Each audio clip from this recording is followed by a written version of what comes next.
NFL, etc. 179, terça-feira, 23 de abril de 2024. Eu sou o Ticas e finalmente chegou aquele que é o meu episódio preferido do ano. Já estava ansioso, com muita alegria que a gente chega nesse episódio para falar de o quê? De universidades desconhecidas, de prospectos obscuros, de futuros corretores de seguro que por um breve período vão enganar aí torcedores e especialistas em drafts e mock drafts. Então hoje eu vou começar já cumprimentando o nosso único integrante, que além de mim aqui, não finge que gosta dessa pataquada de combine, draft, futebol americano universitário. E aí, Magal? Muita expectativa, já que o seu maravilhoso New York Giants tem escolha 6 desse ano. Vem outro quarterback aí pro gigantão de Nova York ou não vem?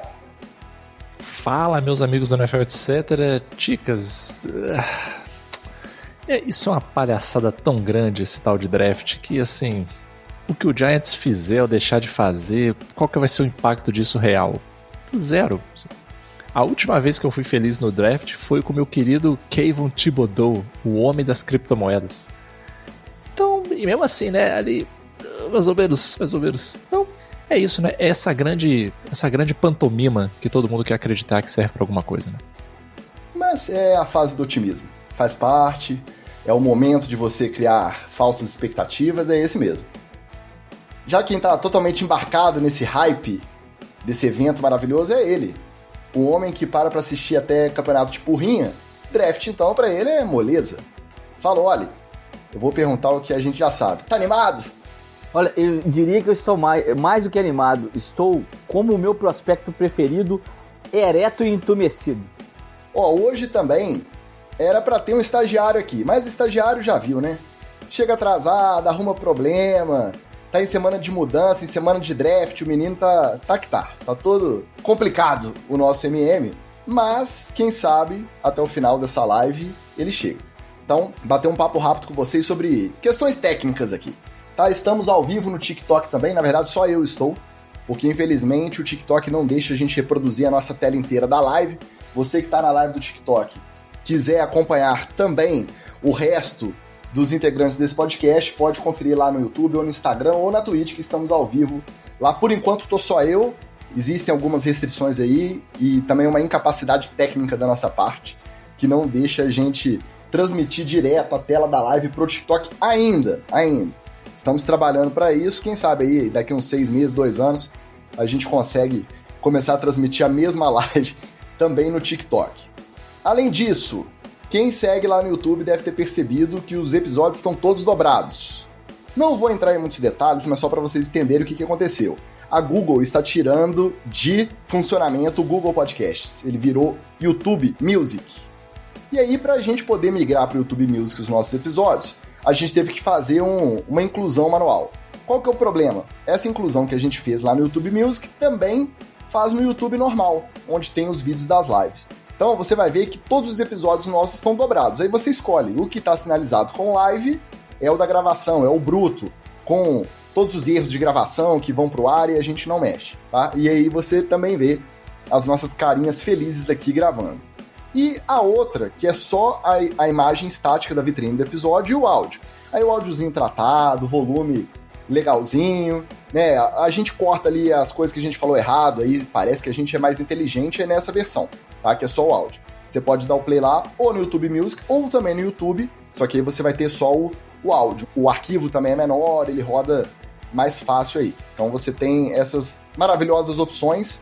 Vou deixar só esse recado pra galera não ficar preocupada porque clicou no sininho e aí entra a live na terça e já entra logo depois mais um episódio igual. É por conta disso, essas mudanças aí, né, das mega corporações de áudio e audiovisual que a gente tem que lidar, a gente vai rebolando aí, a gente também não é muito esperto, inteligente para esse tipo de problema técnico, a gente vai tentando se virar como pode.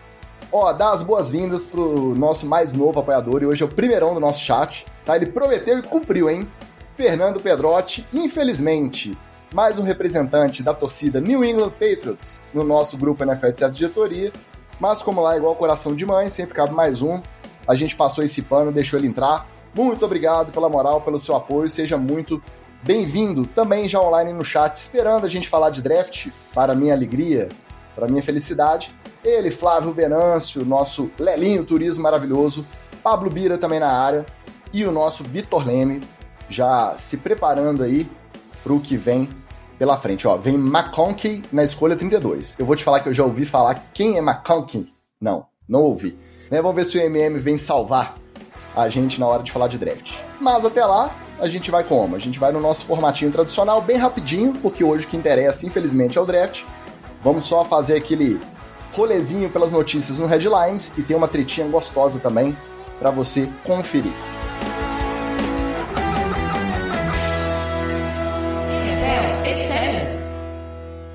Faltou dar uma moral pro PH que comentou lá no TikTok. É aqui que tá rolando umas fofocas do esporte do namorado da Taylor Swift? É por aí. Lá no TikTok nós somos mais conhecidos como os caras que falam do namorado da Taylor, ó. E aí, ó, lá tivemos feedback, tá? Que muita gente que chegou acompanhando o nosso perfil por conta dos cortezinhos envolvendo Travis Kelce e Taylor Swift. Todo mundo é bem-vindo, tá? Eu espero que continuem aí pro restante da temporada também.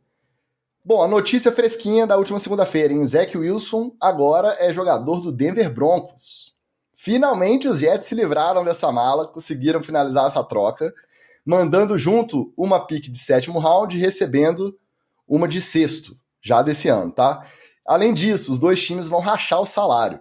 Então, um salário previsto de 5.500.000 para esse ano, 2,75 milhões de dólares cada time vai arcar, um para se livrar e o outro para contar com os serviços de Zach Wilson. E aí, quem é o atual plantel de quarterbacks lá em Denver? Jarrett Stidham e Ben DiNucci.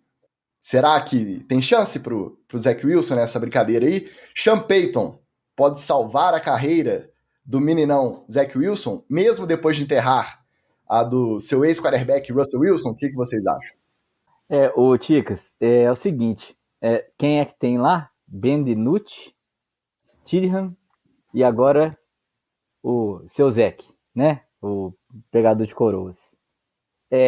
O Denver Broncos vai de quarterback no draft, tá? Ele vai buscar um QB nesse draft aí, porque se somar os três, a carreira dos três aí não dá uma carreira mais ou menos de alguém na NFL. Então, já estamos vendo que um dos três vai dançar, porque agora pode ter 3, né, no roster, e o Zach Wilson provavelmente assina para poder sentar no banco de um moleque. Cara, eu fui fazer uma pesquisa aqui e eu acho que a situação para o Zach Wilson não é boa. Descobri uma coisa que talvez vocês não saibam. Agora, hoje eu vou começar com aulas de geografia. Lá em Denver existe um apelido para a cidade que é Manver, porque a maioria das pessoas solteiras que tem lá é homem. Então eu acho que o Zach Wilson não vai se adaptar muito bem à região lá de Denver pela escassez de coroas solteiras que ele possa engajar em laços românticos. Então, eu não sei, eu acho que já começou errado. O Zach Wilson deveria ter procurado um lugar onde você tivesse um percentual maior de mulheres divorciadas, por exemplo. Onde será que é a maior taxa de divórcio dos Estados Unidos? Essa é a cidade que o Zach Wilson deveria ir. Mas ele não é bem assessorado, né? É isso. Nosso Pablo Bira manda a seguinte aqui no chat. Os 3 quarterbacks dos Broncos não dão um jardineiro bigodudo. Se você parar pra pensar, realmente, existiu algum otimismo em algum momento por Jarrett Stidham ali, mas até agora a gente não pode apostar que ele vai ser o cara de confiança do Sean Payton lá. Eu fiquei mais intrigado com essa trade, porque vamos lembrar da treta Sean Payton e Nathaniel Hackett e New York Jets, todo mundo ficou meio espizinhado. Nossa, essa expressão você nunca ouviu aqui nesse podcast, hein? Todo mundo ficou meio espizinhado com aquela declaração dele, que o trabalho do Hackett, antes dele chegar em Denver, foi o pior trabalho de um técnico que ele já viu. E aí, das duas, uma. Ou o Hackett virou e falou assim, vou mandar embrulhado para presente essa bomba, porque nem Sean Payton salva. Ou a direção lá, o front office, decidiu mandar de qualquer forma, correndo o risco do quê? Dele chegar lá e render. Então você imagina a marra, a tiração de onda que o Sean Payton não vai ficar se ele salvar a carreira desse moleque e fazer ele jogar bola. Eu acho difícil, não sou assistidor de tape, todo mundo aqui sabe, mas eu acho difícil pensando nesses 3 anos de carreira que ele já teve, o que ele apresentou. Não sei se o Sean Payton, nessa altura também da carreira dele, nesse projeto Denver Broncos, que precisa de muito mais coisa do que só um quarterback, se o Zach Wilson vai ser o cara para assumir, comandar e mudar o rumo da carreira e ter sucesso aí. Acho difícil, né? Mas se fosse apostar em algum técnico para fazer esse trabalho, seria o Sean Payton. Mas não o Sean Payton de 2024, talvez o Sean Payton lá de 2011, 2012. Né? Se mantiver o número da jersey, eles podem até reaproveitar as do Russell Wilson que já tá lá. Que já tá o Wilson mesmo, já passa pro garoto, já não vai usar muito tempo provavelmente, então já economiza. Economiza. Se mantiver a 3, economiza. O Washington Ferreira também chegou aqui, deixando o seu like e o seu comentário para o algoritmo e o comentário clássico, né, o comentário mais tradicional do nosso grupo na FS7 Diretoria, que é simplesmente chora. Não é chora, né? Chora. O Andros da Forlin deixou o seu alô lá no Instagram, dizendo que ele só tá na espera dos Panthers na sexta. Só que aí vamos lembrar, né? Os Panthers que tinham a primeira, eu acho que agora eles só vão ser o primeiro da segunda. Então nem na sexta vai ser, só no sábado. Eu não sei se eles têm outra escolha lá para trás. Por quê? Essa primeira escolha aí dos Bears é justamente a que era dos Panthers pela troca do ano passado, para pegar o Bryce Young. Então talvez tenha que esperar um pouquinho mais. Um abraço para o nosso grande Andros Zanforlin. A outra notícia também, recente, quentinha, confirmada oficialmente a aposentadoria de Matt Ryan. Obviamente já estava fora aí do radar há muito tempo, já tinha se tornado comentarista, nem com muito sucesso também, nem com muitos detratores, está ali no meio do caminho, faz um arrozinho com feijão e não passa disso. E aí agora já rolou aquele papo, aquela pergunta clássica de todo mundo que tem uma... Principalmente quarterbacks, né? Quarterbacks que tem uma carreira longeva na liga, quando se aposenta oficialmente sempre vem a mesma pergunta. Ele é Hall da Fama? Eu acho que nesse caso aí é difícil, hein? Ah, cara, é um pouco demais, assim. Um pouco demais. Eu acho que... Eu gosto do Matt Ryan. Ele parece ser um cara ponta firme, assim. Mas não acho que é Hall da Fama, não. Eu fico um pouco triste por ele, assim, porque ele é a epítome do morreu na praia, né? Conseguiu chegar no Super Bowl e conseguiu ter uma das piores derrotas possíveis num Super Bowl, né? Então, você imagina a galera gosta de falar do Flamengo do cheirinho. Cara, acho que ninguém é mais cheirinho do que o Matt Ryan. E foi MVP naquela temporada, hein? Exatamente, não. Um ponto importante. Ao contrário do senhor Nick Foles e do senhor Carson Wentz, quando o Matt Ryan chegou no Super Bowl, ele chegou jogando uma bolinha maneira. Não é que ele chegou voando, não. Ele chegou jogando uma bolinha maneira. Esse homem sentiu o cheirinho até depois do show do halftime. O cheirinho de campeão. Esse homem perdeu.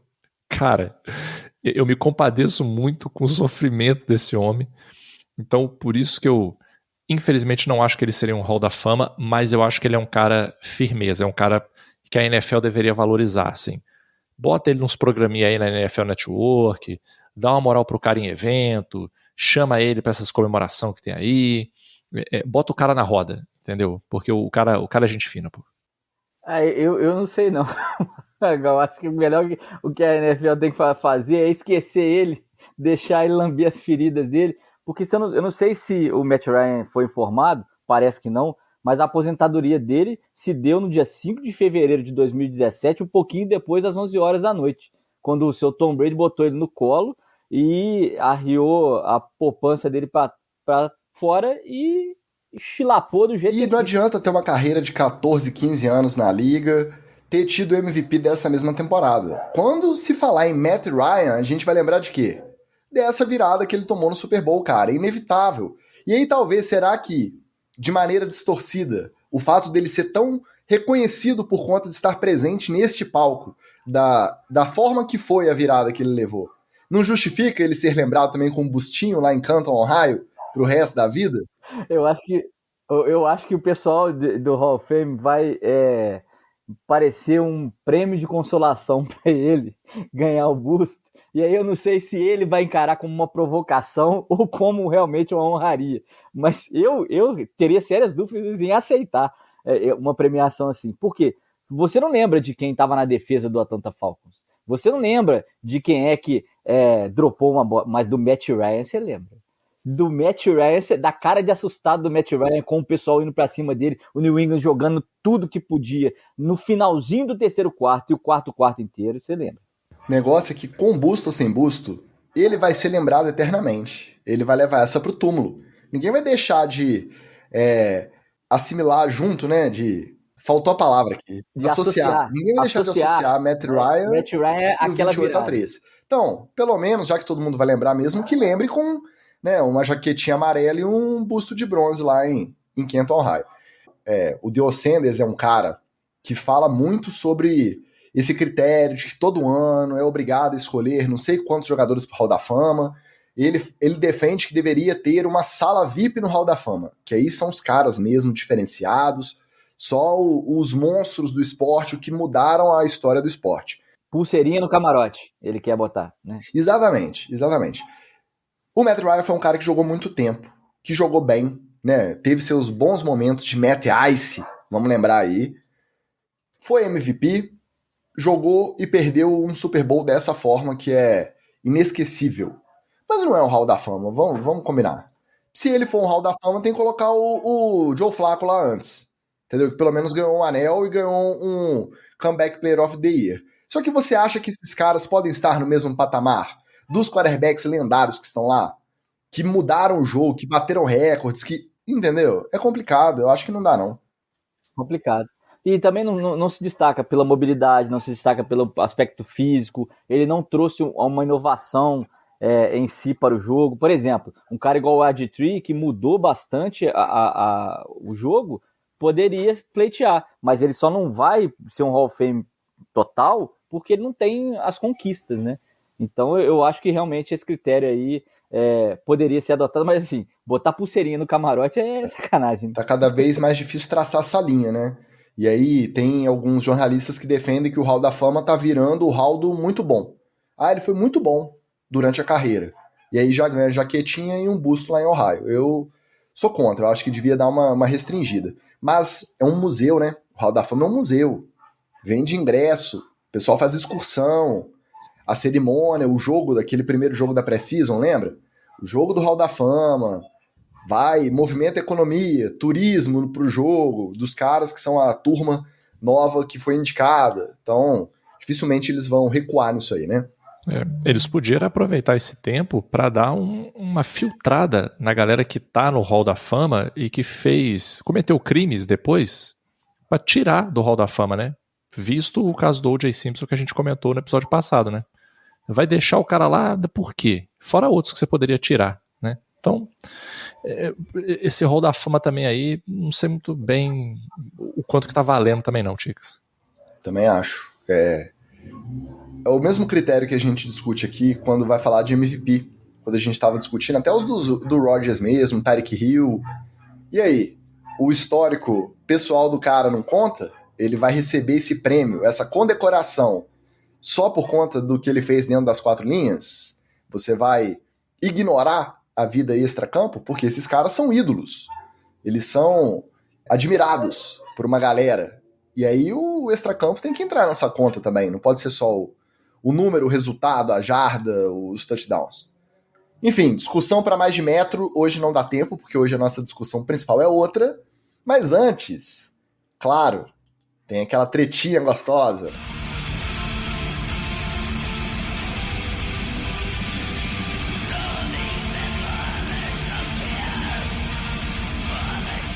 Escuta essa, ó. Matéria da ESPN.com, assinada pela Trinca. E essa trinquinha é famosa. Esses caras estão sempre nessas matérias de bastidores. Eles são aqueles repórteres do Fantástico, sabe? Que fazem investigação com câmera escondida, que vai no gabinete do vereador e negocia propina. São esses 3, ó. Don Van Natta Jr., o Seth Wickersham e o Jeremy Fowler. Tem treta, tem matéria aí de bastidor, de apuração de sources, né? Fontes não reveladas, pode saber que tem um desses 3. E essa foram os 3 para assinar. Saiu lá na ESPN.com essa matéria que se debruçou sobre a tentativa mal sucedida do Bill Belichick continuar treinando na NFL. E aí, através dessas tais fontes não reveladas de lado a lado, a matéria destacou trechos da entrevista de contratação, da intenção do Belichick de recrutar os seus asseclas de sempre que trabalharam com ele lá em New England. Então, parece que ele ia levar o Joe Judd, ele ia tentar levar de volta o Patricia, ele ia tentar o McDaniels, o Josh McDaniels de novo. E, de tudo isso, o mais surpreendente dessas fontes. Rumores, reza a lenda, de que o Robert Kraft, o dono dos Patriots, bateu um fio, foi consultado aí pelo Arthur Blank, o dono dos Falcons, e não recomendou a contratação do Belichick, porque, segundo o Kraft, o maior técnico da história não seria confiável, ele não é uma pessoa que se pode confiar. Aí logo na sequência que saiu a matéria, o Kraft divulgou uma nota contestando o artigo, mas vamos lembrar que algumas semanas atrás, com a participação maravilhosa do nosso Rafael Bellatini aqui nesse humilde podcast, a gente discutiu para mais de metro a The Dynasty e a forma com que o Kraft atuou para fazer a caveira do Belichick no seriado que conta a história dessas 2 décadas de dinastia New England Patriots. Depois de tudo que a gente viu, dá pra gente duvidar que o Kraft novamente bateu o fio pro dono dos Falcons e fez a caveira do Belichick? Eu acho que não dá pra duvidar, não. Você acha que eu boto a minha mão no fogo por bilionário? Meu amigo, isso aí pra mim são aquelas teorias da conspiração, Ticas, que já estão embaladinhas pra você comprar, porque provavelmente é verdade. Cara, eu não duvido nada, porque o que a gente sabe é o seguinte: para essa galera não tem amigo, não tem parceria, só tem 2 coisas: resultado e dinheiro. É só isso. É o que tem. Se essa conversinha do Bill Belichick aí de tentar levar sua turminha para outros times acontecesse há 5, 6 anos atrás, nossa, ia ser assim, a NFL em polvorosa. Né? Porque você imagina, chegar Belichick e sua turminha, pousar de repente no Atlanta Falcons, pousar de repente no Carolina Panthers. Nossa, ia ser assim, cara, uma parada até, se você pensar em termos de esporte, seria uma das movimentações mais malucas do esporte mundial, assim, né? Agora que o carro tá com o motor batido, agora que a seguradora já disse que não vai dar PT, que vai arrumar o carro e vai ficar todo sambado, agora ninguém quer, né? Agora é óbvio que não. E eu não duvido nada que o Robert Kraft tenha falado isso pelo seguinte: para mim a questão se resume a um ponto, Ticas. No final do dia, você precisa escolher entre salvar um dos 2. Você ou o Robert Kraft. Você salva o Bill Belichick ou você salva o Arthur Blank, seu amigo bilionário da turminha dos 32 ali? Cara, o bilionário vai salvar o bilionário. O Belichick para ele é funcionário. É isso. Então, eu acredito, no meu coração isso é verdade. No meu coração, o Robert Kraft falou: menina, deixa eu te contar, mas não conta pra ninguém que eu te falei não, hein? O Belichick não vale nada, aquilo ali é uma cobra. Vaza desse homem, não passa nem perto, aquilo ali não vale o peido que peida. Some desse homem. Não duvido nada e vou te falar mais. Eu acho, não duvidaria, que essa movimentação dele ir logo para a cobertura do draft, seja até meio que uma manobra para tentar tirar um pouco o foco dessa questão e tentar aliviar um pouco o lado do Belichick, porque se você deixa essa notícia no sol fedendo, assim sozinha, sem nada, ela começa a ser mais. Vamos contextualizar para quem talvez ainda não esteja sabendo. A galera que acompanha mais de perto o noticiário da NFL já sabe que no mesmo dia, ou no dia seguinte, mas eu acho que foi no mesmo dia, que essa matéria saiu no ESPN.com americano lá, o Belichick anunciou que ele vai participar como comentarista da cobertura do draft na ESPN, então uma das maiores coberturas do draft, daquelas lives que duram horas e horas a fio, começa antes e pega o primeiro round inteiro, ainda faz um review depois.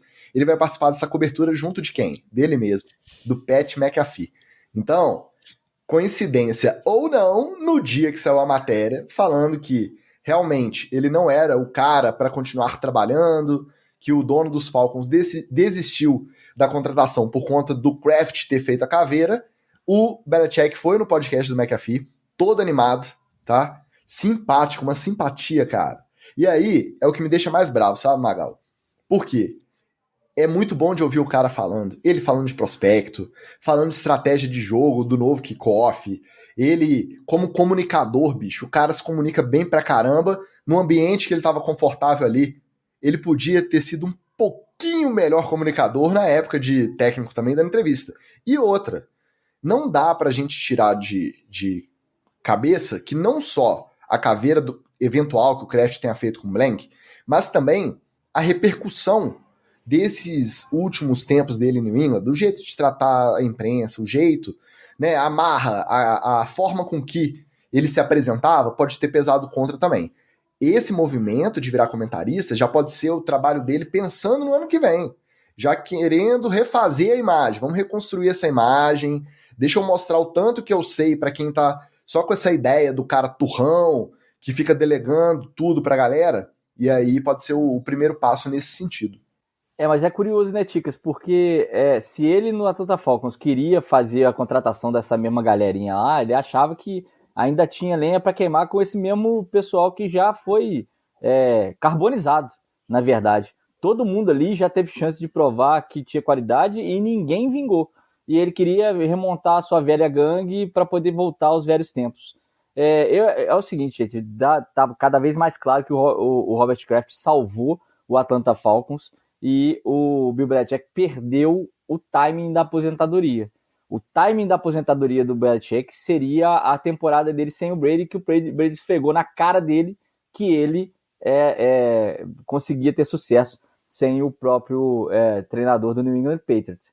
E aí era a hora de se retirar, era a hora de renovar a sua carreira, ou até tentar um outro time mesmo. Mas ele acabou ficando igual uma âncora no New England, foi rodando gente, rodando QB que não fazia sentido, ele não tinha mais paciência para os caras que estavam chegando mais novos, não tinha mais gente para poder trazer para jogar com ele, porque já não tinha mais a grande moral, porque o Brady destruiu isso quando ele foi campeão sem o Bill Belichick, né? Ele meio que destrói a grande moral do New England de ser aquele timaço com ele no comando.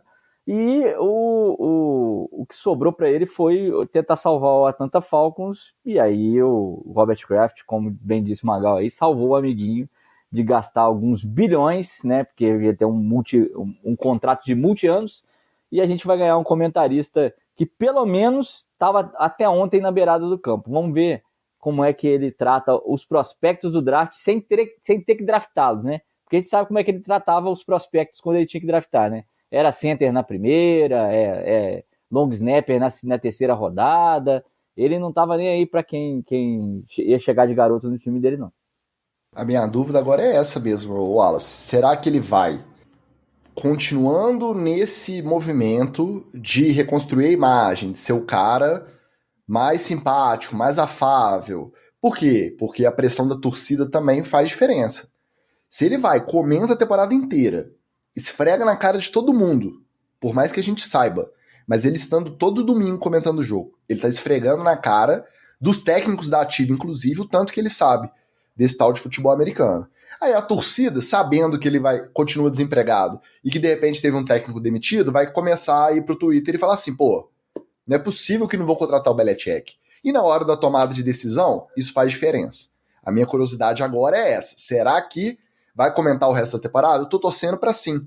Por quê? O pouquinho que eu ouvi, eu tô até curioso pra ver ele na cobertura. Mas pelo pouquinho que eu vi, a gente que é um pouquinho mais tarado com o NFL, com o futebol americano, com ouvir a galera que sabe, cara, é bom demais ouvir o cara. Bom demais. E faz lamentar realmente o tanto de oportunidade que a gente não teve de ouvir por conta dele ser tão turrão aí, principalmente na reta final lá em New England, né?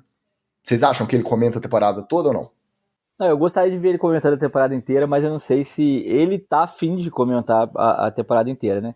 Eu acho que, de repente, se você montar um projeto de jogos especiais, Monday Nights pra ele, né? Ou então fazer o prime time do domingo, eu não sei o quanto que ele tá disposto a comprometer a própria agenda, né? Obviamente, por exemplo, se ele continuar de fora da temporada, vai ser convidado especial para o Super Bowl, para comentar de Super Bowl. Mas certamente eu não sei quanto que ele está disposto a comprometer a agenda dele de fim de Porque semana. Porque aí só o Super Bowl talvez não surta esse mesmo efeito, né? Dele estar ali no estudo semanal, que é basicamente o trabalho do técnico, né? É verdade. E que vamos combinar, não é algo que ele faça super bem o tempo todo. Ele fez isso muito bem por muitos anos, mas nos últimos anos ele claramente estava enfiando os pés pelas mãos, inclusive no próprio draft, que ele fazia questão de participar, de botar a colher dele, e nós temos várias histórias dele aí de drafts mal sucedidos, né? Bom, aguardemos, veremos. Se a gente não tiver ao vivo ao mesmo tempo, calma, daqui a pouco a gente vai discutir isso melhor. Talvez, quem sabe, estaremos presentes ao vivo na live? Talvez sim, talvez não. Não sei. Em breve, novidades. Quem não segue, faz favor, tá? Siga nas redes sociais, porque se tiver novidade, vai ser lá. Bom, chegou a hora, né? Enrolei aqui meia horinha, dei aquela passada nos outros tópicos da semana, mas infelizmente chegou a hora de quê? Falar de draft, vamos de Debate Cetra, prévia draft 2024.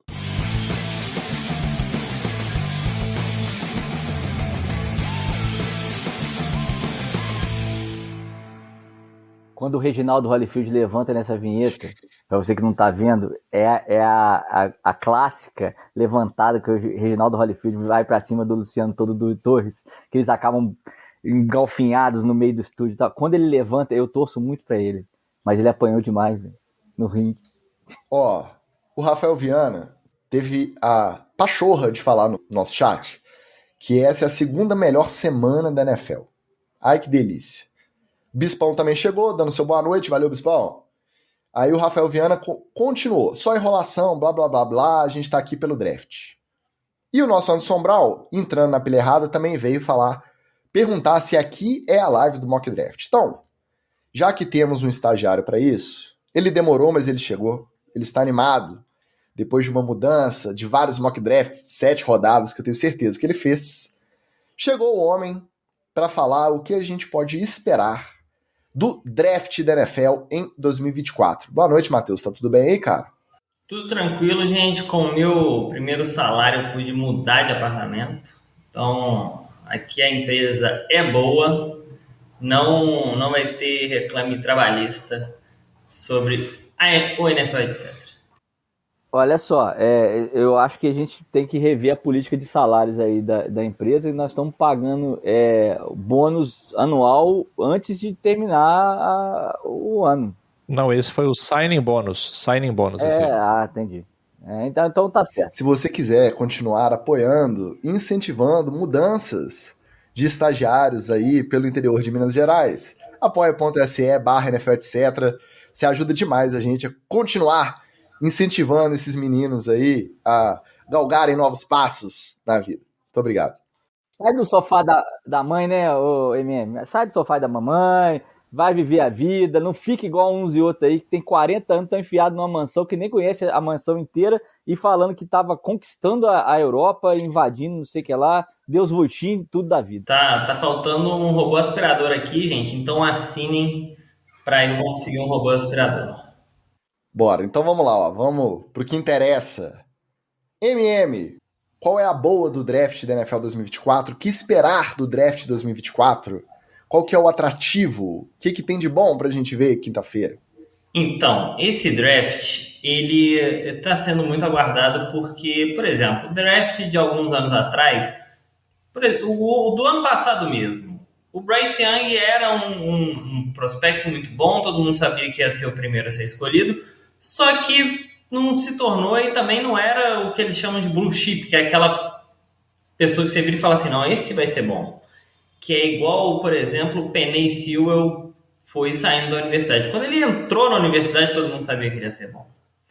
Às vezes acontece do cara ser bom, quarterback é mais difícil, por exemplo, Trevor Lawrence é um exemplo, só que esse draft tem muito jogador que é muito cabuloso.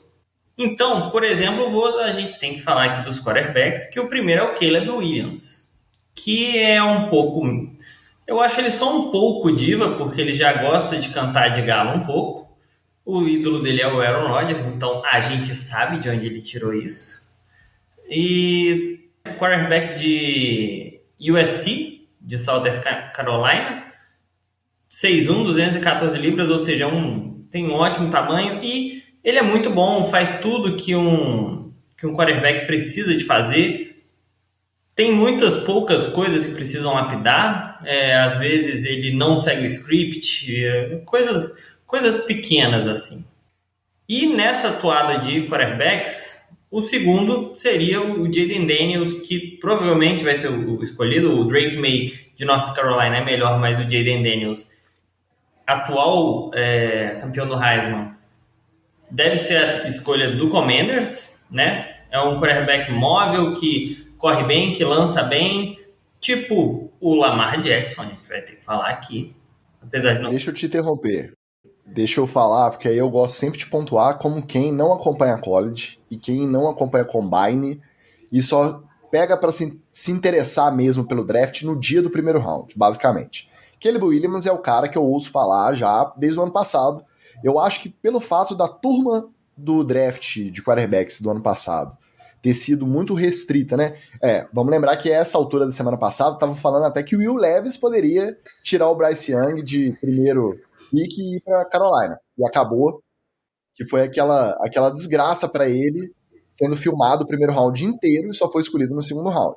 Então, não tinha essa coisa da garantia. O Bryce Young era favorito, mas em muitos momentos teve dúvida com o CJ Stroud, quem que seria o pick 1 esse ano, desde que a gente sabia, na verdade até antes da gente saber, que era os Bears que seria a pick 1, né, herdada justamente dos Panthers pela troca do ano passado, já se falava em Caleb Williams. E aí é o cara que ele é treinado pelo pai desde os 10 anos de idade para ser um quarterback da NFL.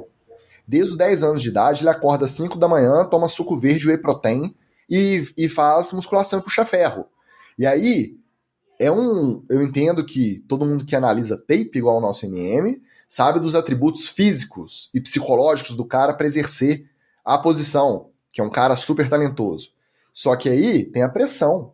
O cara tá criado a vida inteira para chegar nesse momento. Como será que ele vai lidar, né, com a conclusão desse processo, que é se profissionalizar e começar a jogar de fato na NFL? Eu não ouço ninguém questionando isso, né? Todo mundo acha que ele é preparado e muita gente, quase todo mundo, na verdade, aposta que ele não tem risco de ser um bust. Você acha que tem?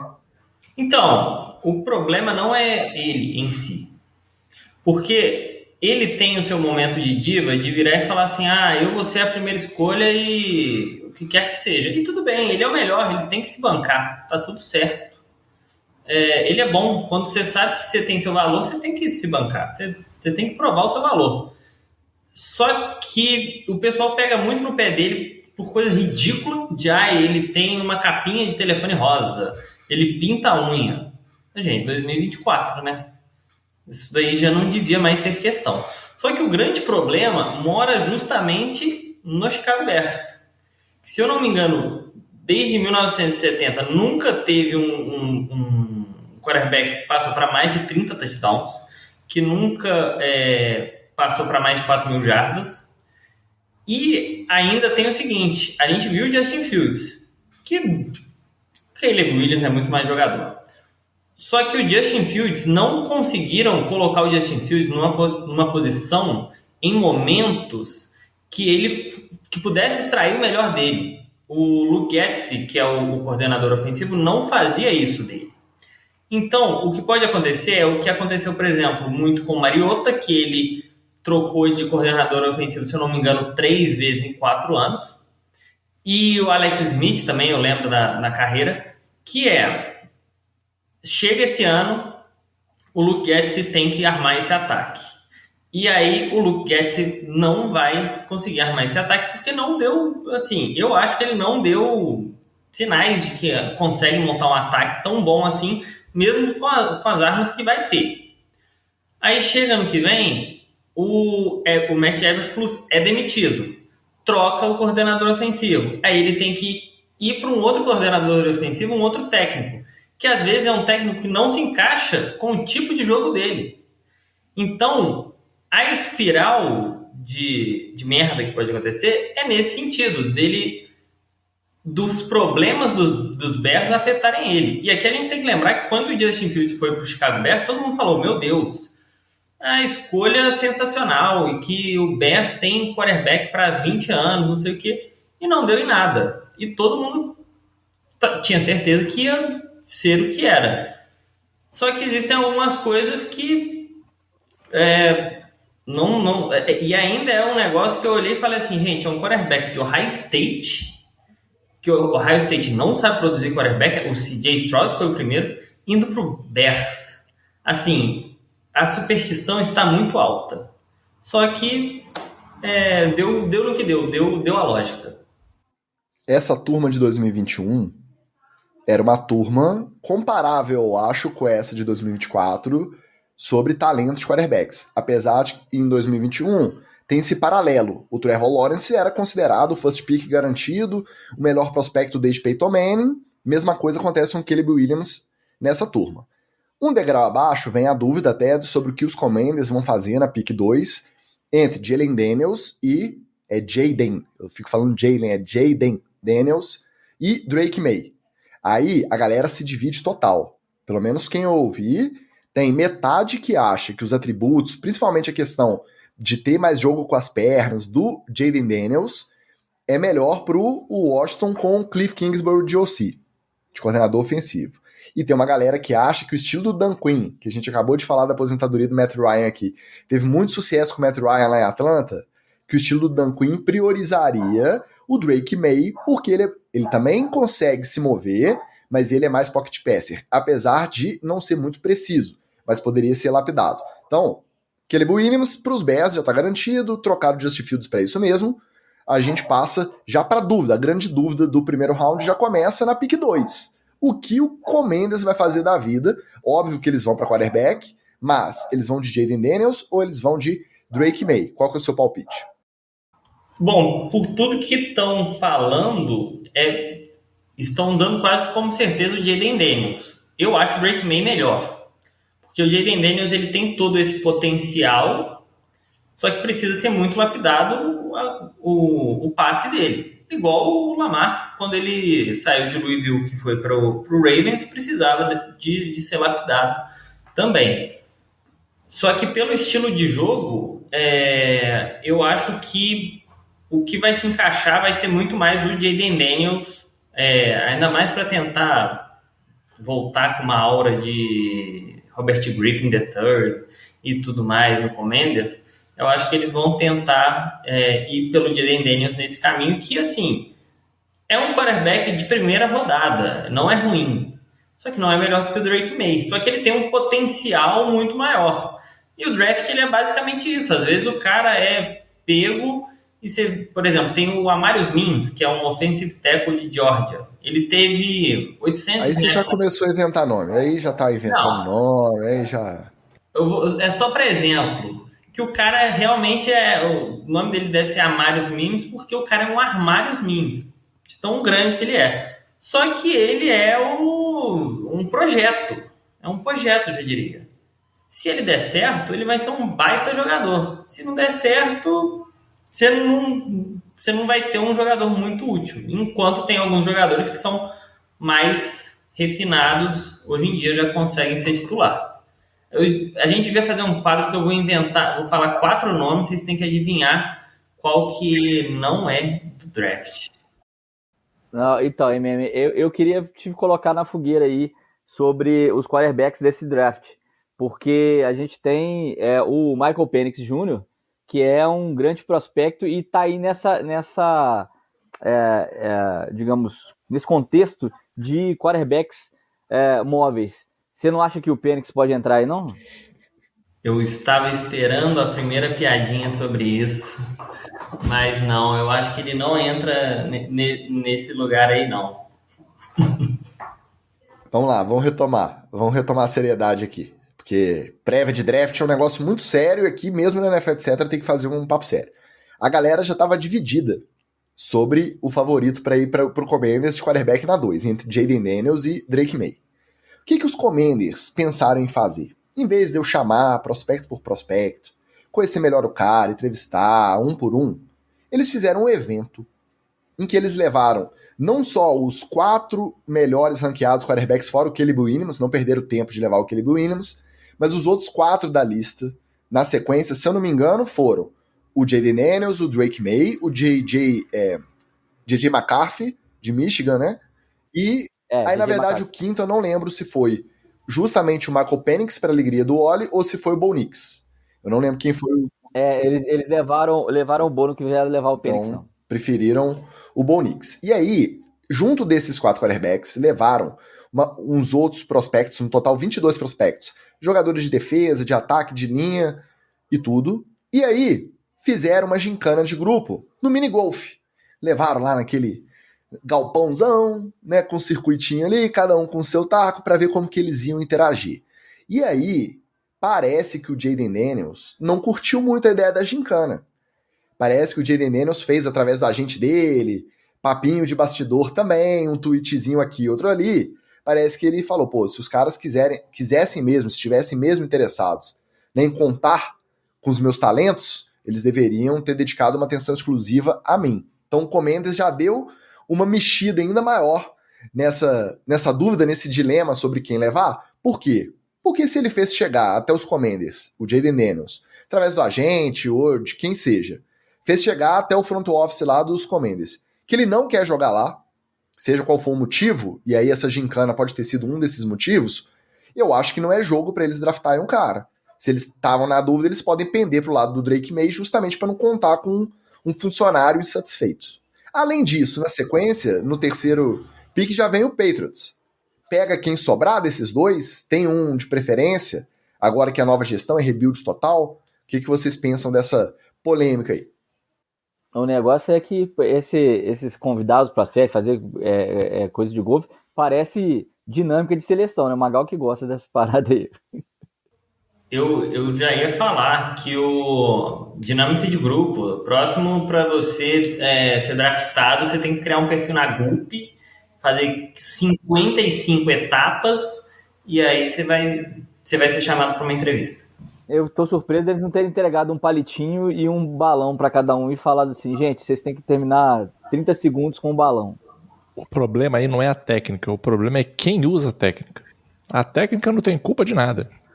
Você pode botar os caras para jogar minigolf, pode botar para se apresentar em 1 minuto, pode botar para dar uns pedaços lá de track de quinquilharia, construa algo criativo com esses materiais. Interessa quem tá olhando. E vamos ser honestos aqui, a visão que eu tenho do draft é o seguinte, que os analistas, os scouts, tal.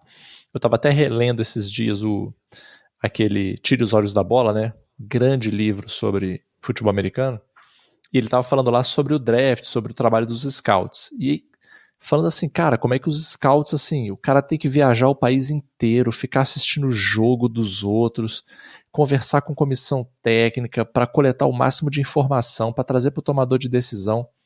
A sensação que eu tenho é, os caras conseguem saber quem é ruim, quem vai ser bust, mas os caras não conseguem saber quem é bom.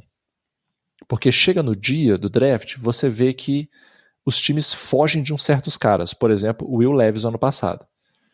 Ah, não sei o que o Will Levis é café com maionese, ele é muito forte, o braço dele é muito isso, ele é muito aquilo. Primeiro round, ninguém botou a mão no Will Levis. Cheio de gente precisando de QB, ninguém encostou a mão no cara. Pra mim, os scouts viram alguma coisa que sabia assim, esse maluco aí não é bom e vai dar trabalho. Mas acertar quem é bom, não tem como, né, cara? Aproveitando a vasta torcida do Patriots aí, e o N'Keal Harris, hein? Como é que foi? Tinha uns caras bons pra ser draftado aí antes dele. Como é que foi? Que vocês gostaram dele? Como é que foi a história de vocês com ele aí? Tinha uns carinha legal que podia ter sido draftado, né? Mas tá aí, ó, é o Bill Belichick, né? Aí um outro detalhe que a galera comentou muito, cornetando essa decisão do Commanders de fazer esse esquema da gincana. Pode ter ali um prospecto, porque aí você tá querendo ver a competitividade, né, como ele se desempenha no grupo, como ele lida com a concorrência. Pode ter um cara ali que nunca tenha jogado golfe na vida, nem minigolfe. Tudo bem que o minigolfe né, tentar acertar a bolinha ali não vai ser nada, mas extrapolando isso, se fosse um golfe tradicional mesmo, Eu nunca joguei. Eu acho que se eu precisar pegar o taco pra acertar a bolinha no Tzinho ali, eu não vou acertar nem a bolinha, cara. Quanto mais me pegar ângulo, força, esse tipo de coisa. Então, você acaba, de certa forma, até constrangendo o cara. E aí você vai querer fazer isso com um cara que pode ser o definidor do futuro da sua franquia? Isso não quer dizer que ele vai ser melhor ou pior quarterback ou melhor ou pior líder, se ele tá numa dinâmica de minigolf com outros 22 prospectos. Mas enfim, é lógico que se for de Drake May e o Commanders, a gente aqui no NFL, etc., vai vender muito, que foi por conta da treta do minigolf com o Jayden Daniels, né?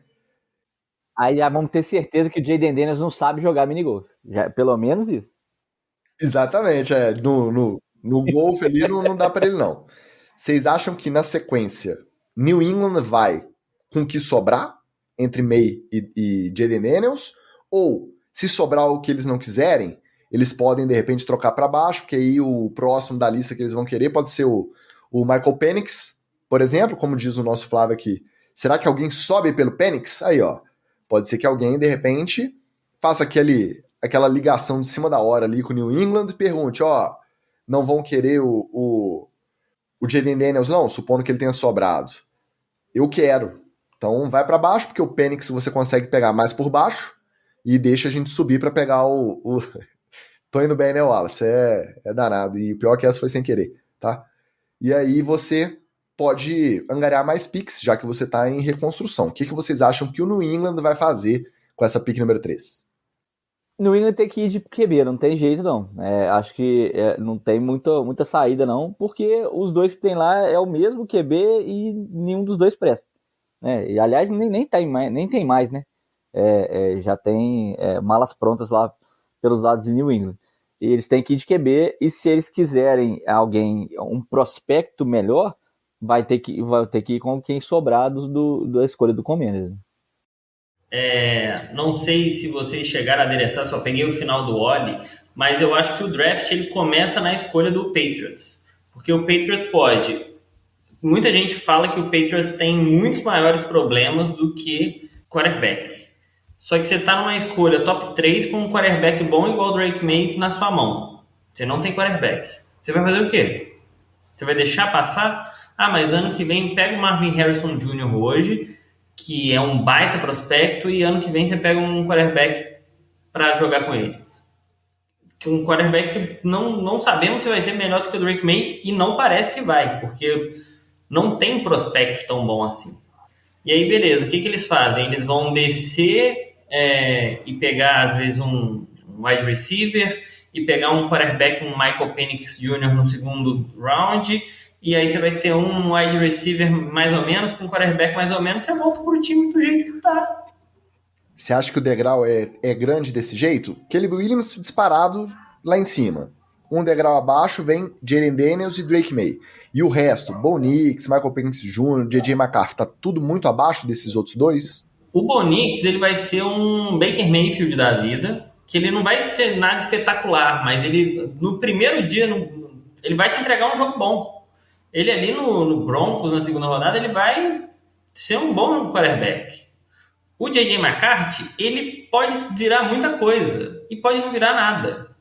O Michael Penix Jr., ele tem muita lesão e acho que ele já tá com 24, 25 anos. Parece que já atingiu o teto dele. Então, tipo assim, é um quarterback que vai te entregar alguma coisa e é canhoto. Tem que lembrar que ele é quarterback canhoto. Isso é maneiro. Então, todo mundo acha que o Penix já subiu o que tinha que subir, mas de repente ele pode ganhar aí uma sobrevida e toma uns remedinhos aí, ele dá mais uma pressão e consegue surpreender muita gente, seja jogando por um time já armado ou numa renovação, tipo o Broncos. O Penix já se machucou muito também, né? O Penix ele apanhou bastante, né? Na verdade, ele era um pouco mais soft. O Penix era mais mole no high school. Ele só endureceu mesmo no college, e de tanto que apanhou, né? Você foi batendo no Penix, ele foi ganhando casca, foi ficando maior. E aí você vai sobrar, tipo assim, você às vezes pega um Marvin Harrison Jr., mas sobra com o Penix na mão. Não adianta, gente. Não vai te resolver em nada. Tem um comentário aqui na live, o Carlos Alberto de Nóbrega tá pedindo o contato do pessoal aqui. Não entendi exatamente por quê, tá? Ô Carlos Alberto, a gente acessa o nosso e-mail aí, tá? nfletcpodcast@gmail.com. Aproveitando, deixa eu mandar um abraço pro nosso Gabriel Chaves, que chegou aqui no chat. A galera que tá sofrendo ao vivo com essas piadas de quinta série, mas inevitáveis, né? Não tem jeito aqui, etc. Rafael Bedran, glorioso Rafa, direto no TikTok, e o Sergião Nogueira também no Instagram. Valeu pelo salve, galera. Vamos seguir. Então, os Patriots ficam... O MM, você acha que fica com o que sobrar.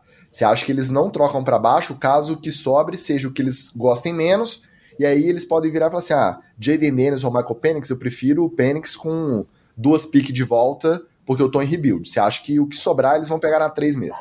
Então, eu acho que eles deveriam ir de Drake May, se sobrar, que é o que provavelmente vai acontecer, só que eu acho que o que vai acontecer é o seguinte, essa escolha vai definir o resto do draft, porque se eles pegam um quarterback, a escolha 4 vai ter gente brigando para pegar a escolha 4 pelo J.J. McCarthy. Então, a escolha 4 sobra, vamos supor, alguém sobe pelo J.J. McCarthy, o Marvin Harrison Jr. cai no colo do Justin Herbert. Então, às vezes eles pegam o Marvin Harrison Jr. e aí o Cardinals às vezes pega o Neighbors e aí o Chargers ficou sem wide receiver. Então, essa escolha em si, o que eles vão fazer, vai mudar inteiramente a história do draft e, por que não, a história da NFL. A audiência qualificada, ela entra na mesma pilha, né? O Gabriel Chaves diz que só vê o Penix entrando no fundo do draft. O nosso Anderson Brau diz que o Penix tem histórico de lesão, mas quem tiver ele na mão, se trabalhar direitinho, pode ser uma arma. É verdade. E agora falando um pouquinho sério. O histórico de lesão é sério, tá? Ele já tem idade mais avançada, porque o pessoal do ano de Covid, que a temporada foi suspensa, pôde prorrogar mais um ano, pôde transferir mais um ano, então ele já tem seus 25. O histórico de lesão pesa muito contra.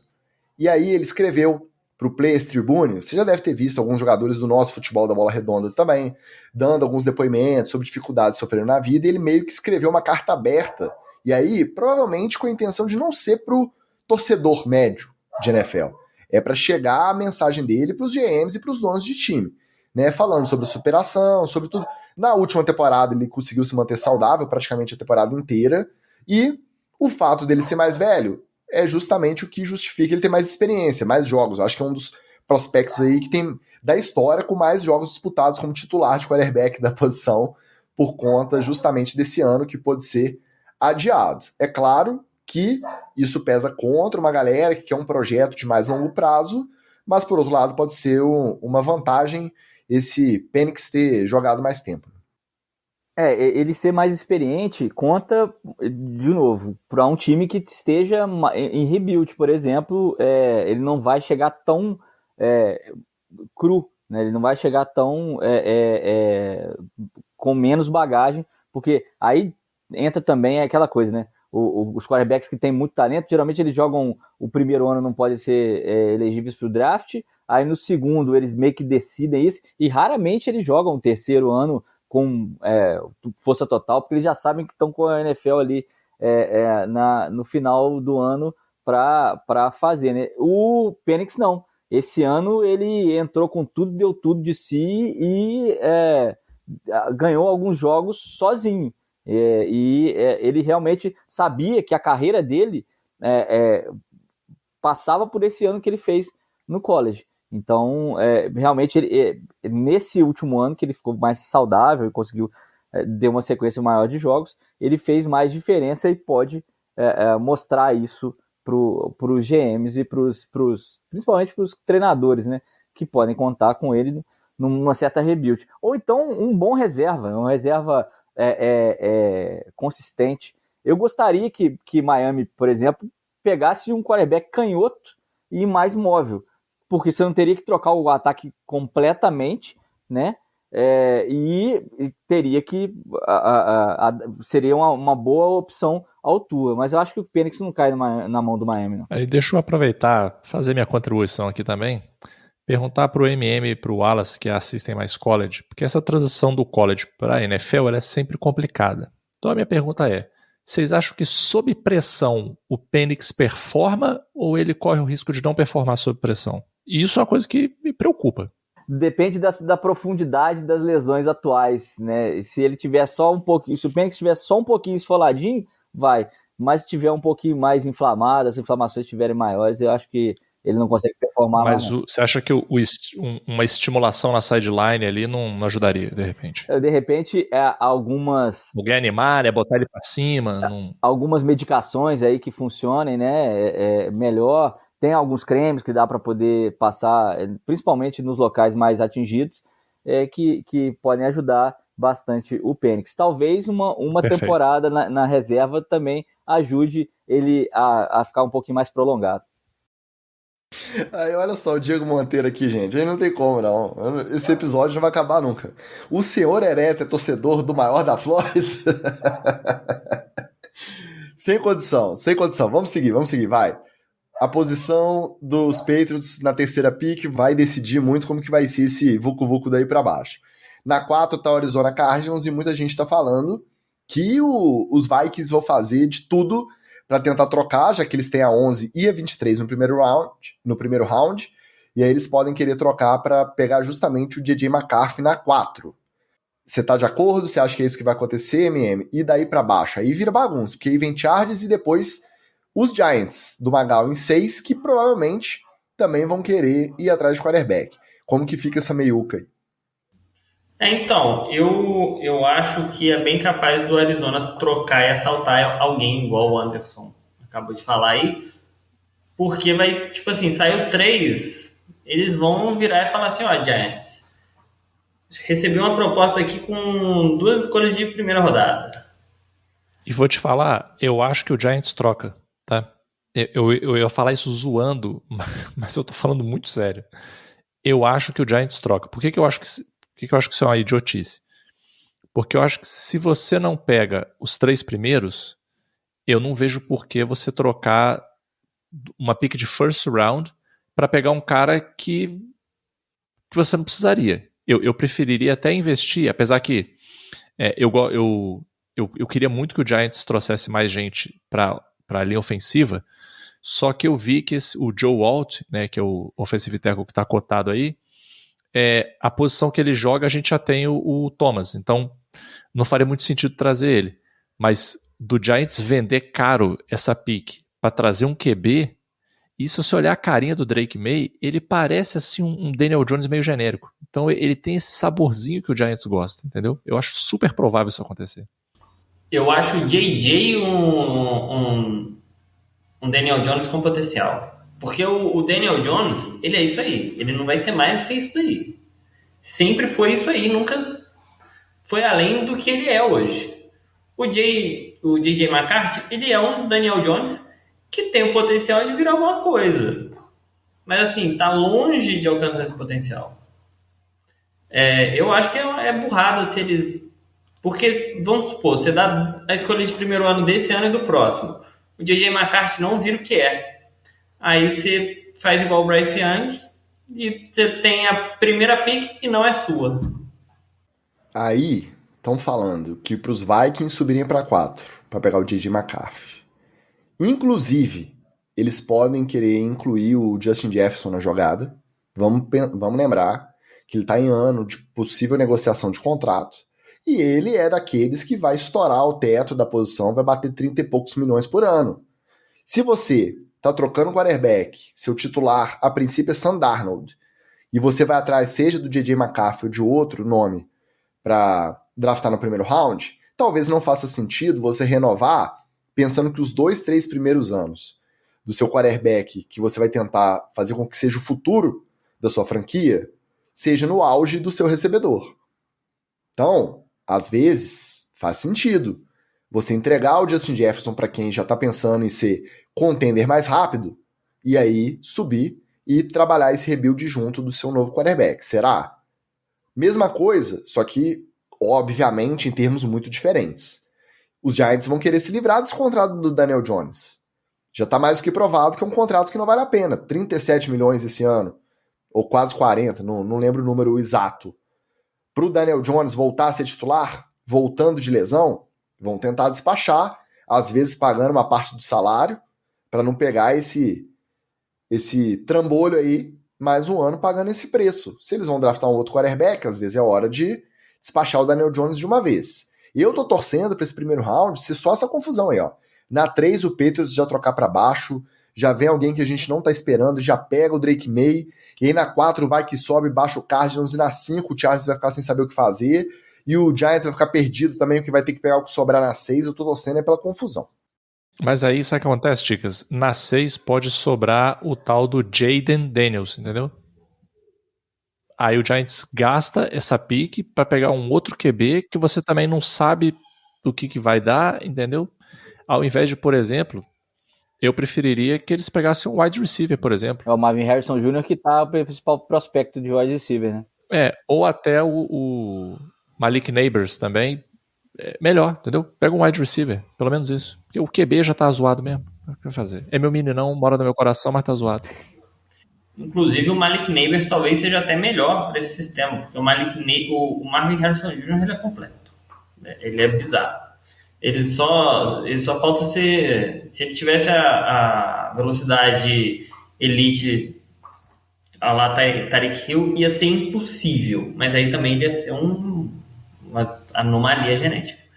Mas o Malik Neighbors ele é muito bom em pegar o passe curto, jarda para recepção. Então ele casa muito bem com o Giants. O Giants está, assim, torcendo muito para cair no colo deles, o Malik Neighbors. O nosso Anderson fala que o Marvin Harrison Jr. é o tipo de cara que também ele traz não só o que ele oferece em campo, né? Mas é a marca, né? Tipo que foi o OBJ quando ele foi pro Giants. É todo o hype, é toda a marca, é o cara do mercado grande. Nova York, que vai Exatamente, que não vai ser só bola, não, né? Além de ser super talentoso, mas eu acho que não chega na 6, né? Porque nessa confusão aí, se os Chargers ficarem na 5, muito provavelmente eles vão de Marvin Harrison Jr. Enfim, saindo um pouco dessa confusão aí do início e dos quarterbacks, que tem gente que aposta que podem ser 4 seguidos, né? Caleb Williams na primeira, Drake May e Jaden Daniels, cada um na segunda e na terceira, dependendo de quem estiver na posição, e alguém subir na 4 para pegar o JJ McCarthy. Esses são os 4 que podem sair seguidos, acho que nunca aconteceu, se aconteceu, tem muito tempo já, 4 seguidos aí para começar o draft. Chega na 5 o Chargers e na 6 o Giants do nosso Magal. E daí para baixo, aí vira bagunça, né? Então vamos abrir o leque, vamos falar o que tem mais de história boa para contar, das outras posições, uma geralzona sobre esse primeiro round aí, o MM. Então, igual eu estava falando, a classe é muito boa, sobretudo do ataque. Marvin Harrison Jr., para mim, é até o melhor atleta da classe. O Malik Neighbors, se não fosse Marvin Harrison Jr., seria o melhor wide receiver, tranquilo. Ainda tem o Romeo Dunze. A gente vai fazer a brincadeira de eu ter que escolher um Hall of Famer tirando o quarterback aqui? Se você tivesse que apostar um de outra posição, que é um cara assim, esse eu coloco o meu nome, assina embaixo, que não vai ser bust de jeito nenhum. Qualquer posição, quem seria? Brock Bowers, tight end de Geórgia. E olha que tight end é uma posição ingrata. Se ele cair ali pro Indianapolis Colts, vai ser uma bagunça, porque o pessoal fala que um tight end é o melhor amigo do quarterback calouro. E o Anthony Richardson é praticamente um quarterback calouro, né? Vai ser um Deus nos acuda, porque ele é muito... Ele não é um alto, forte, só que ele é mais móvel do que o George Kittle nesse molde. Ele é 6'3". George Kittle, se eu não me engano, é 6'4", por aí. Então ele já é mais baixo. Só que ele, tipo assim, ele alinhou até como corredor, de tão bom que ele é. E eu tava de olho nele desde muito tempo e, assim, é aquele negócio. O pessoal fala valor posicional e toda essa papagaiada de draft.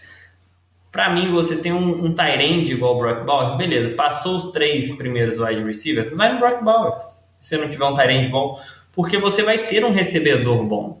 Só que ele vai ser um tight end, ele não vai ser um wide receiver. Fora isso, tem sempre alguns bons nomes, né, de de linha ofensiva. A classe de linha ofensiva é muito boa. Tem o Joe Alt igual o... Miami agradece. Miami vai para esse draft para poder pegar a OL inteira, meu querido. Não, tem um center muito bom que Miami tá de olho, que é o Jackson Powers Johnson. Tem o Olu Fashanu, Oluamia Fashanu. Você tá de Aí brincadeira. eu já vou começar a inventar nome. Então, assim, é uma classe muito profunda de tackle. Para o pessoal que joga fantasy, é uma classe, não digo fraca de running back, mas vai ter muito running back que vai poder contribuir. Então vai ter por exemplo, o Jonathan Brooks, de Texas, que ele é bom, caindo num time, por exemplo, o Giants, ele vai contribuir imediatamente. Então, às vezes vai ter um running back de quinta rodada que vai poder contribuir. Famosa carne fresca no mercado. É aquela coisa, quando a gente já começa a extrapolar a meiuca do draft para baixo, a gente lembra que no primeiro round mesmo, depois dos 2, 3 primeiros ali, já vira bagunça, às vezes até nos 3 primeiros, já é uma confusão danada, quem vai render, quem não vai, para qual time o cara vai. Geralmente, quanto mais alta a pique, mais disfuncional é o time, né? Isso é um fato, é estatístico, não tem como fugir dessa realidade. E aí a gente vê muita gente que era um prospecto super hypado não dando em nada, indo vender seguro depois de 3, 4 anos. A gente tá falando dessa turma de quarterbacks de 2024 que, mesmo com os degraus abaixo, que estão degraus abaixo, eles também estão hypados, né? A gente tá ouvindo o nome deles já há bastante tempo. E aí, com a troca do Zach Wilson que rolou na última segunda-feira, a gente relembra a turma de 2021, que também era muito hypada. Trevor Lawrence, considerado o melhor prospecto desde Peyton Manning. Ok, tá numa carreira ok lá nos Jaguars.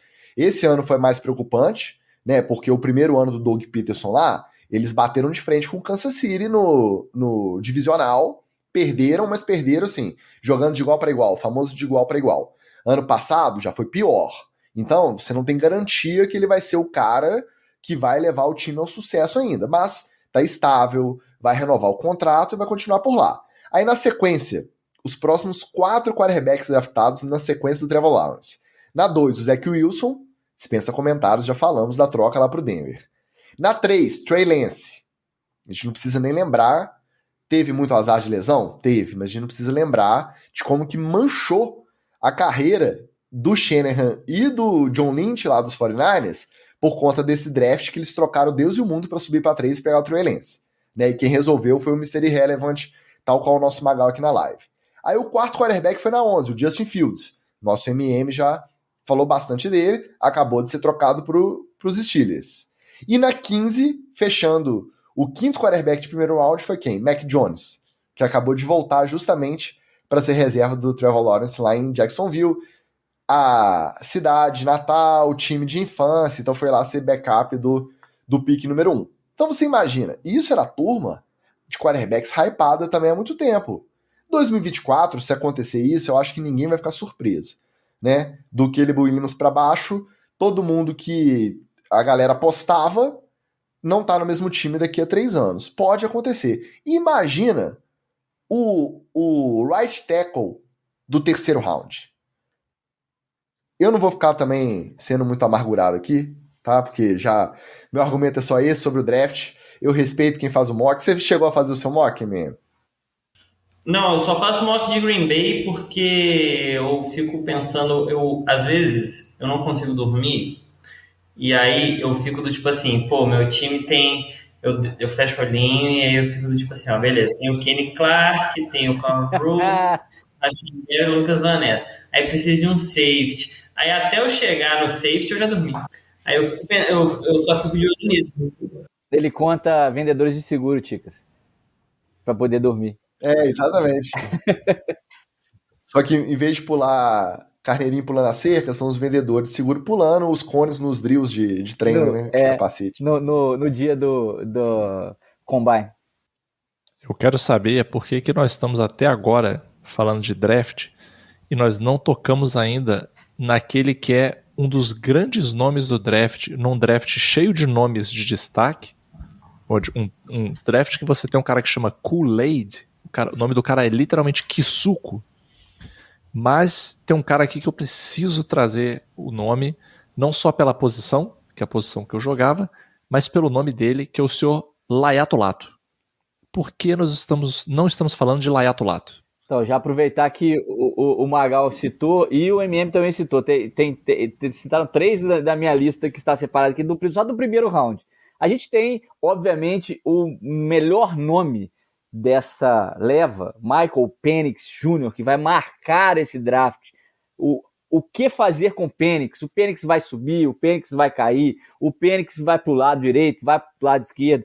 Não sei qual é a sua preferência no Penix, mas o Penix estará nesse primeiro round. Eu confio de que ele sairá no primeiro round e será um atleta da NFL. A patroa já até veio aqui para saber que Penix é esse.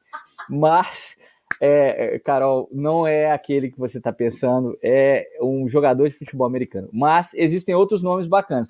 O Brock Bowers é, obviamente, saído de uma revistinha do Homem-Aranha, do Stan Lee. Foi criado por ele o nome Brock Bowers, porque ele só repete, né? Inclusive, Oli, o meu critério, com todo o estudo que eu fiz de prospectos, o meu critério de apostar em quem vai dar certo ou não na NFL é esse. Quem tem tight end. Eu não vi uma jogada do cara. Se passar na rua, eu não sei quem é. Mas um tight end que chama Brock Bowers, cara, muito não tem bom. como dar errado, vai. Não tem como. Você vai vender um DB Kool-Aid, aí eu já fico meio pé atrás. Já não é tão... Agora, eu não sei se ele é DL ou L, um Dallas Turner. Acho que ele é Ed, né? Dallas Turner, Dallas Turner se impõe ali na linha. Você não vê esse cara amassando um quarterback? Vê. E assim vai o meu critério. Isso. O Michael Penix. A gente tem o Jared Verse. Ou seja, você imagina um universo cheio de Jared Letos, assim, maravilhosos. O Belo do Fight Club, entendeu? Você imagina o Jared Verse. Ele, obviamente, é um cara que vai dar certo. E, para poder fechar o primeiro round, a gente tem o cara que mais vale a pena ser draftado, que é o Xavier Worthy. O Xavier Worthy vale a pena ser draftado e será no primeiro round também.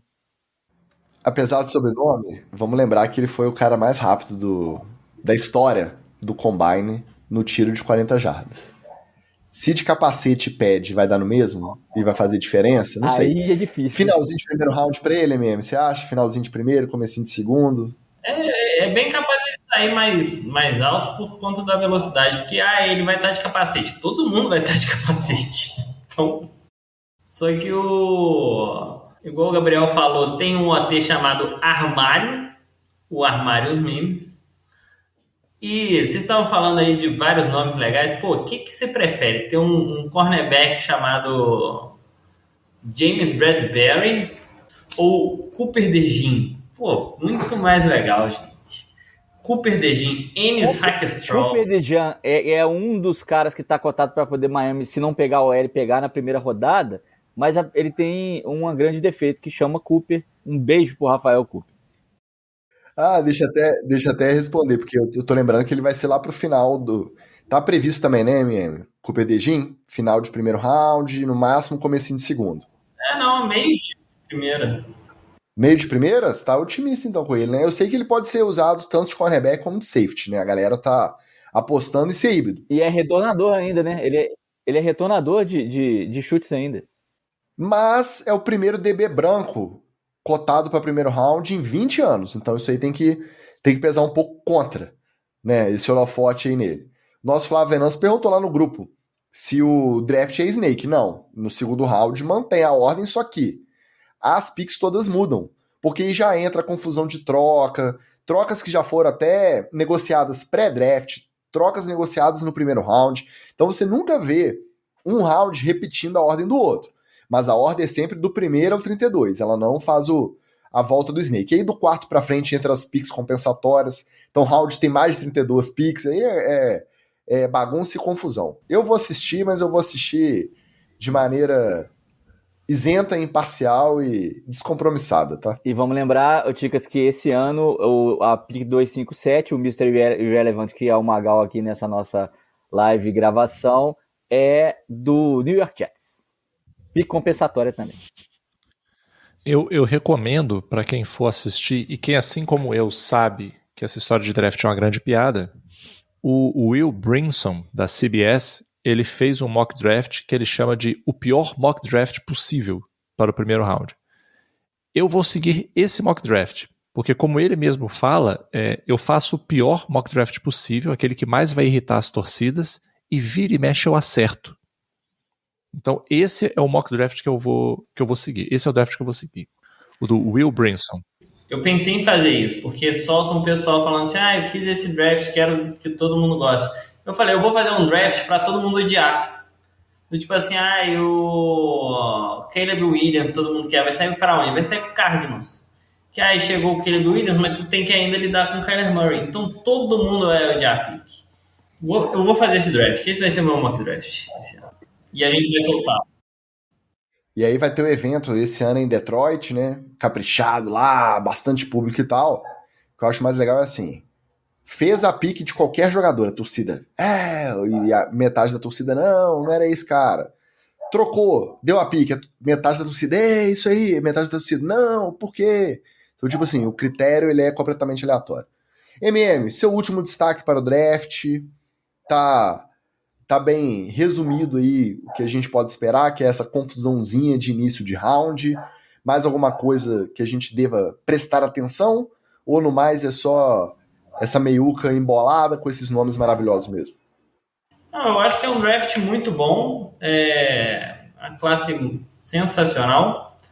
Fiquem de olho na primeira rodada. Na verdade, fiquem de olho no dia 3, que é onde começa a bagunça maluca, que vai chegar jogador que analista nunca ouviu falar, e gente que tem board vai falar assim, nossa, não tá aqui nos meus top 200 jogadores, que aí você vira e é um cara da D3 lá de Michigan, e aí você vai ver um Felipe Luiz anunciando pique, um orangotango anunciando pique, e por aí vai, todas essas bizarrices. É legal de acompanhar, mas assim como o Oscar, é apenas um monte de nomes sendo chamado. É uma lista cheia de nomes que é falada. É isso aí. No dia 3 desse draft 2024, inclusive vai ter incentivo à adoção de animais de rua. Então, confira porque vai ter alguma brincadeira ou o prospecto que... Eu acho que no dia 3 não tem mais prospecto lá, né? Mas provavelmente os anunciantes de cada pique vão subir com um cachorrinho, gatinho, vai ser bacana. Eu vou plugar no sábado só para assistir isso. Valeu, um abraço, bom final de mudança e quem sabe se a gente fizer uma baguncinha ao vivo no primeiro round do draft, você não colhe com a gente, né? Valeu. É nóis, valeu. Meus amigos, e vocês? Mais algum destaque para o draft de... Eu tenho um destaque triste. Ticas. Lá vem. Cara, eu tô com pena dele. O Eminem foi forçado a gravar umas vinhetinhas pro draft com o Roger Goodell. E acho que tem muito tempo que eu não vejo uma coisa tão falsa e incômoda na minha vida, assim. Eu vou te falar que hoje eu estava correndo na esteira, eu tropecei quando eu vi o Eminem do lado do Roger Goodell, o Roger Goodell fazendo piadinha, porque ele estava chamando Detroit de The D, e aí o Eminem tendo que fazer aquele textinho, tipo piadinha do Oscar mesmo, aquela piadinha safada de, o que você falou? Detroit, foi isso mesmo. Ai, cara, foi desconfortável, assim, chegou me deu uma certa ânsia. Eu assisti também, foi bem constrangedor. Sempre que tem um milionário executivo igual o Roger Goodell tentando ser Leleski, tentando passar algum tipo de carisma, dar essa vergonha alheia, ela é inevitável. Eu acho que, apesar de tudo, o Eminem até saiu bem. Tá? Ele que é de Detroit, né, torcedor fanático dos Lions. Mas já tá uma vibe topa tudo por dinheiro, né? Ele até se virou bem, até tá bom. E você, Wallace, também topa tudo por dinheiro? Tem que sustentar as crianças, não tem jeito. Eu gostaria muito de que o Penix caísse no nosso colo, mas eu não sei se isso vai acontecer. queria muito pegar o Penix, mas acho que nós vamos de Mims mesmo. Nosso armário estará em campo por Miami na próxima temporada. É isso que eu tô esperando. Um OL gigantão, tipo Fabiano Bispo. Um beijo, Bispão. Eu só quero ver aquela confusão. É troca, sobe e desce, torcedor achando bom, torcedor achando ruim. Quem sabe? Estamos em discussões aí avançadas sobre alguma baguncinha. Siga nas redes sociais para você ficar sabendo. E caso não seja uma baguncinha pública, não se esqueça, no apoia.se/NFL etc. Você pode acompanhar tanto no nosso grupo NFL etc diretoria, nossa cobertura totalmente imparcial e especializada, com muito embasamento teórico e clínico dos prospectos draftados nesse primeiro round, quanto, dessa vez, pode ter até uma novidade. Um canal no Discord para você acompanhar ao vivo, graças ao nosso apoiador Alexandre Gresser. Um beijo para ele, tá? Que comemorou muito o 0-0 do seu verdinho contra o nosso Mengudo no domingo, mas ele foi capaz de abrir um canal no Discord para NFL etc. Porém, o link deste canal você só encontra no grupo NFL etc. diretoria. Então, apoia.se/NFL etc. De algum jeito você vai acompanhar pelo menos esse primeiro round com a gente. Caso a gente decida fazer de forma pública, a gente informa nas nossas redes sociais. Beleza? Bom draft para todo mundo, boa sorte, um abraço e valeu! Valeu, beijo! Valeu.